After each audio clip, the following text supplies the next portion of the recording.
Dear brothers and sisters in the Lord, प्रभु में प्यारे भाइयों और बहनों, today's verse for our meditation is taken from the book of Jeremiah 31:17. हमारे ध्यान के लिए आज का वचन यिर्मयाह की पुस्तक 31 से 17 से लिया गया है। There is a hope in thine end. तुम्हारे अंत में एक आशा है। This verse in the book of Jeremiah speaks about what God wants to do when we are in the lowest and darkest times of our lives. यिर्मयाह की पुस्तक में यह वचन इस बारे में बात करता है कि जब हम अपने जीवन के सबसे निचले और अंधकारमय समय में होते हैं तो परमेश्वर क्या करना चाहता है। The context of this verse was that the people of God were in Babylonian bondage. इस वचन का संदर्भ यह था कि परमेश्वर के लोग बेबीलोन के बंधन में थे। They were in need of deliverance. उन्हें मुक्ति की आवश्यकता थी। And now I want to share three things about relating to this context. और अब मैं इस संदर्भ से संबंधित 3 बातें साझा करना चाहता हूँ। Firstly, सबसे पहले God will redeem. परमेश्वर मुक्ति देगा।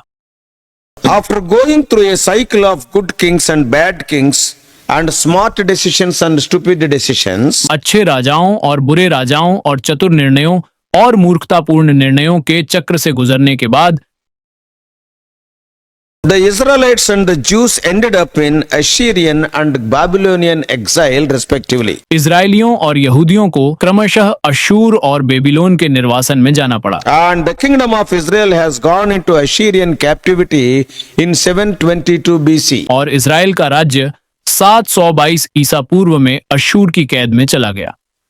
And the kingdom of Judah went into Babylonian captivity in 606 BC. और यहूदा का राज्य 606 ईसा पूर्व में बेबीलोन की कैद में चला गया। They had no one else to blame. They cannot blame anybody. उनके पास दोष देने के लिए कोई और नहीं था। God had not put them in that spot. वे किसी को दोष नहीं दे सकते।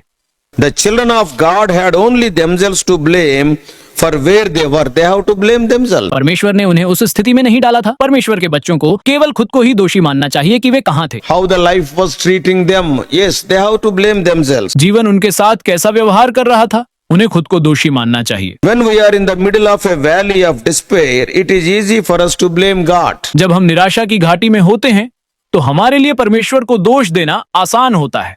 It is easy to quit also. छोड़ देना भी आसान है।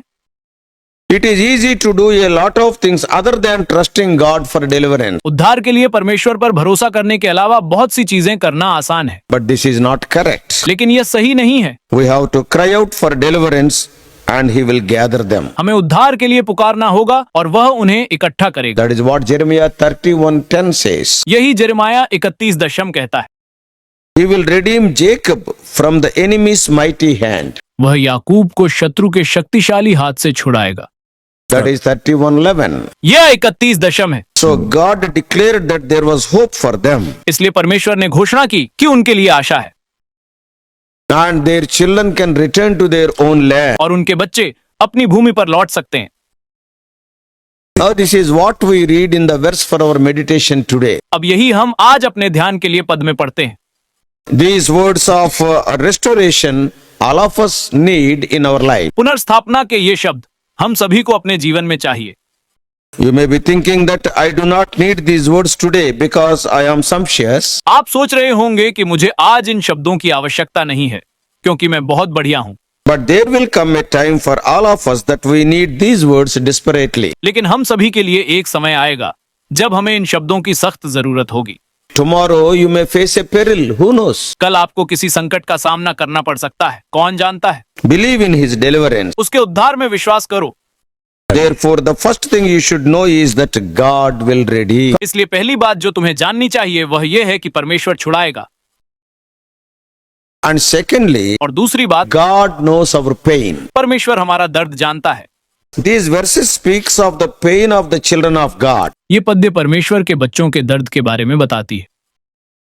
In Jeremiah 31:15, यिर्मयाह 31:15 में we read about the voice of mourning and great weeping in the city of Ramah. हम रामा शहर में विलाप और बड़े रोने की आवाज के बारे में पढ़ते हैं। Rachel was weeping for her children and refusing to be comforted. राहेल अपने बच्चों के लिए रो रही थी और सांत्वना पाने से इनकार कर रही थी। All hope was lost. सारी उम्मीदें खत्म हो गई। The children were gone. बच्चे चले गए थे, The future was gone. भविष्य चला गया था। and the life was not worth living. और जीवन जीने लायक नहीं था। So the gospel writer Matthew repeats these words in his chapter 2 verses 17 and 18. इसलिए सुसमाचार लेखक मैथ्यू ने अपने अध्याय 2 पद्य 17 और 18 में इन शब्दों को दोहराया है। I am reading verses 17 and 18. मैं पद 17 और 18 पढ़ रहा हूँ। Then was fulfilled that which was spoken by Jeremy the prophet, saying, In Ramah was there a voice heard, lamentation and weeping, a great mourning, Rachel weeping for her children, and would not be comforted because they are not. तब जेरेमियाह भविष्यद्वक्ता द्वारा कही गई बात पूरी हुई, यह कहते हुए रामा में विलाप और रोने का शब्द सुनाई दिया। एक बड़ा विलाप, राहेल अपने बच्चों के लिए रो रही थी और उसे सांत्वना नहीं मिली क्योंकि वे नहीं थे। Almost every word of Jeremiah is quoted by Matthew. Jeremiah के लगभग हर शब्द को मैथ्यू ने उद्धृत किया है।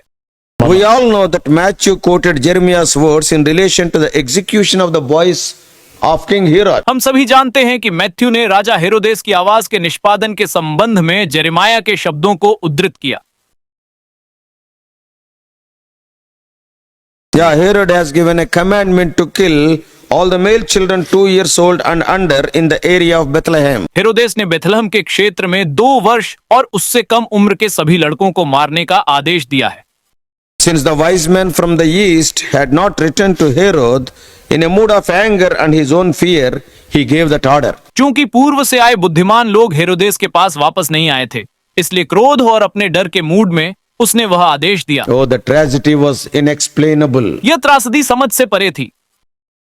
Nowadays, probably you may be going through such pain due to the loss of some beloved person in your family, or due to some financial crisis, or maybe health concerns, or maybe job worries. आजकल शायद आप अपने परिवार में किसी प्रियजन के खोने या किसी वित्तीय संकट या स्वास्थ्य संबंधी चिंता या नौकरी की चिंता के कारण इस तरह के दर्द से गुजर रहे होंगे। Lot of things are there to cause such a pain. ऐसी बहुत सी चीजें हैं जो इस तरह के दर्द का कारण बनती हैं। God knows our pain. परमेश्वर हमारा दर्द जानते He हैं, will suffer along with you. वह आपके साथ साथ पीड़ित होंगे। Jesus also suffered along with his earthly parents due to Herod's order. हेरोदेस के आदेश के कारण यीशु ने भी अपने सांसारिक माता पिता के साथ दुख उठाया। So this is the second thing we can learn from this portion. ये दूसरी बात है जो हम इस भाग से सीख सकते हैं। Number 1, number 1, God will redeem. परमेश्वर छुड़ाएगा। Number 2, number 2, God knows our pain. परमेश्वर हमारा दर्द जानते हैं। Thirdly and finally this morning, तीसरा और अंत में आज सुबह, God brings hope. परमेश्वर आशा लाते हैं। So Jeremiah 33:11 says, जेरेमाया 33:12 कहता है, the Lord will deliver and redeem. परमेश्वर छुड़ाएगा। And in verse 13 we read, और पद 13 में हम पढ़ते हैं, He will turn their mourning into gladness and give them comfort and joy. वह उनके शोक को खुशी में बदल देगा और उन्हें सांत्वना और आनंद देगा। So in 31:17 he says, इसलिए 31:17 में वह कहता है, there is hope for your descendants. तुम्हारे वंशजों के लिए आशा है। So in the midst of brokenness, God brings hope. इसलिए टूटेपन के बीच में परमेश्वर आशा लाता है।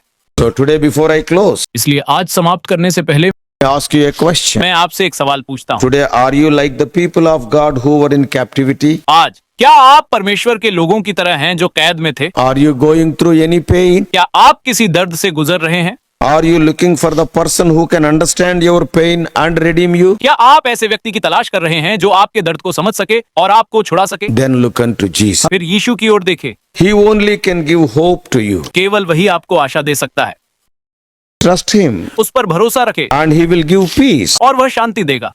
May God help us to be brave and successful. परमेश्वर हमें साहसी और सफल बनने में मदद करे। Let us pray. आइए हम प्रार्थना करें। Loving Heavenly Father, हे परमेश्वर, O Lord, the life of those Israelites, sometimes we face the same things in our own lives also. उन इजरायलियों के जीवन के प्रेमी स्वर्गीय पिता, कभी कभी हम अपने जीवन में भी उन्हीं चीजों का सामना करते हैं। They cannot blame anybody. हम किसी को दोष नहीं दे सकते। Because of their own rebellion, because of their own disobedience, they suffered and suffered. अपने स्वयं के विद्रोह के कारण, अपनी स्वयं की अवज्ञा के कारण उन्होंने कष्ट सहे। Because they rejected the Savior, they suffered a lot. उन्होंने बहुत कष्ट सहे क्योंकि उन्होंने उद्धारकर्ता को अस्वीकार कर दिया। Many times because of our rebellion, oh Lord, we will be going through so many pain. कई बार हमारे विद्रोह के कारण, हे परमेश्वर, हम बहुत सारे दर्द से गुजरेंगे। This morning, the dear ones who are hearing this message, they may be going through different kinds of troubles in their life. आज सुबह हमारे प्रियजन जो यह संदेश सुन रहे हैं वे अपने जीवन में विभिन्न प्रकार की परेशानियों से गुजर रहे होंगे। Oh Lord, some of those troubles you have allowed. हे परमेश्वर, इनमें से कुछ परेशानियां आपने हमें दी हैं। Some are because of our own foolishness. कुछ हमारी अपनी मूर्खता के कारण है। Sometimes they are from Satan as temptation. कभी कभी वे शैतान के प्रलोभन के कारण होती हैं। Whatever may be the type of trouble we are facing, oh Lord, our dear ones may look unto you and they may cry unto you. चाहे हम किसी भी प्रकार की परेशानी का सामना कर रहे हों, हे परमेश्वर, हमारे प्रियजन आपकी ओर देख सकते हैं और वे आपकी दुहाई दे सकते हैं। You are a God who redeems. आप एक ऐसे ईश्वर हैं जो मुक्ति देते Oh हैं। Lord, you are a God who knows our pain. हे परमेश्वर, आप एक ऐसे ईश्वर हैं जो हमारा दर्द जानते हैं। There is hope in you. आप में आशा है। You are our hope. आप हमारी आशा है। Help us to believe you 100%. हमें आप पर 100% विश्वास करने में मदद करें। Lead us throughout this day. इस पूरे दिन में हमारा मार्गदर्शन करें। Jesus' precious name we pray. यीशु के अनमोल नाम में हम प्रार्थना करते हैं। Amen.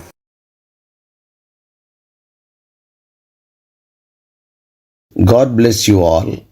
Please subscribe for more spiritual messages to the YouTube channel John Victor Telugu Messages.